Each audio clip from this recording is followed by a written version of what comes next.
Welcome to Ligna 2025, and with me today I have Paul Matt from, he's the president of Chevron Royal.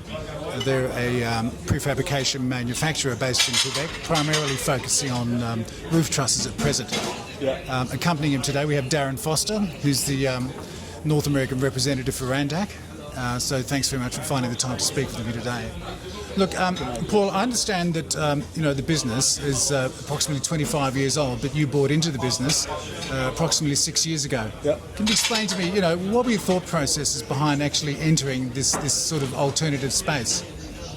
What brought me there? Yeah, what brought you there?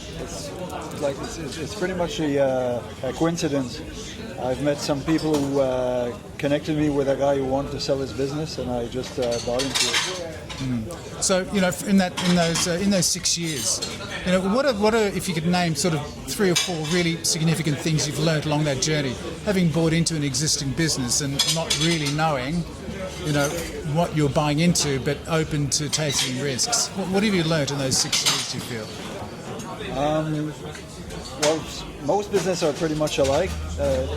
What I found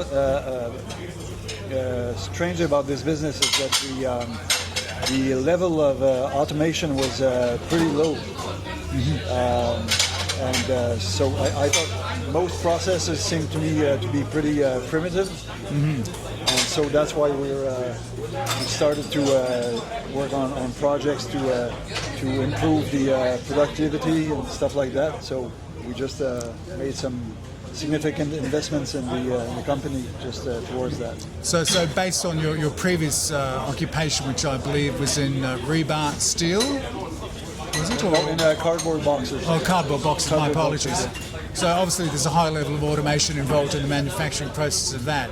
So there are much fewer players in the other industry. So they're bigger players, but much fewer players. Yeah. And so, at present, what market do you primarily service, or who do you sell to at present? Multi-units, single-family homes, mostly, East Coast, right? Mainly around Quebec. And that's primarily to builders and developers? Yeah. Okay. Most of my clients are contractors. And so I suppose my next question is, what prompted the move to actually engage with an advanced timber processing manufacturer like Randek? What was the thought process behind what really triggered it was the COVID period. We had a real hard time finding people, right? Finding staff, right? And we said that's the only way to in the long run to survive is to get into automation and technology. So that's how we started. In some respects, it was, your hand was forced by a lack of skilled labour to actually, deliver the output or throughput you needed. Exactly. But the other consideration was that clearly an interest in industrialising the process as well. Yeah. Is that a fair remark? So there was, if you like, a blend of the two, which led you to discussions with Randek. Did you reach out to Randek, or did you reached out to Randek? You saw the opportunity for what Randek produced to help your organization? Basically, I saw a video on YouTube. Yeah. I was searching for whatever is existing that's interesting for wood trusses, for roof trusses especially. And I fell on a video of Randek, started to have a look at it, and we figured out that this was the most intelligent option. And so we gave a call to a CM. Yeah. That's how it started. Yeah, well, I think part of my understanding of the auto eye is the fact that it can be used as a base, a machine from which other sort of elements can grow as well, or manufacture other elements as well. So, is there any thought process once you've, if you like, come to terms with owning this new Randek machinery to actually grow it into other manufacturing lines as well, in terms of walls and panelised? Yes, well, we're presently actually receiving the machine we ordered almost 18 months ago. Yeah.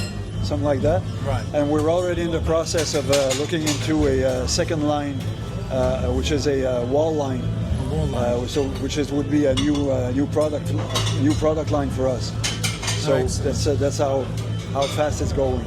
The complementary product to your truss line, complementary to your business, and a whole separate product line, but they go hand in hand in the Exactly. in the house building sector. Yeah, because the whole industry is going towards this, going that direction. You need to offer all three products: floors, roofs, and walls. So that brings me to my next question. Just we spoke about briefly earlier the new Canadian standardised housing booklet, if you like. Yeah. In that I understand there are significant a number of designs that have been pre-approved by the Canadian government, which have fewer regulatory hurdles. So if a developer wants to build, they can actually choose from existing. Well, actually, elements. the project itself is it's still in the very, very early stages. So we don't have very much information of how it's going to work. During the campaign, they were talking about the government doing most of the work, which was pretty strange to a lot of people. Right. So we'll wait to see when the whole thing gets more into when it starts kicking in. We're going to see where it's going, but it's when the government's involved, a lot of people get cold feet. So. There's a great debate that I think, well, it's in Australia, but may well be in Canada as well, that, government can, if you like, kickstart an industry, but, the private sector need to take over to actually, give real life to that industry. Yeah, if you want it to be effective, you have to give it to the private sector. There's no question about that. You just do it. You just do it exactly. Because now, when we ordered the truss table from Randek, we didn't know in 2 years how would the business be, but we just figured out. We know that there's a shortage of housing and everything, so we just go, let's do it. And now I think it's going to boom 25, 26, 27. So we'll be ready in the next few months to. So part of your business philosophy is to, I wouldn't say risk-taking, but to think ahead. No, it is risk-taking. And not be passive. You need to take a risk, always. Yeah, interesting. I think you do. Thanks so much for your time today. Thanks, it's been Michael. a pleasure You're welcome, to Michael. speak to, and enjoy the rest of your stay and at Ligna. Thank you. And look forward to speaking with you further.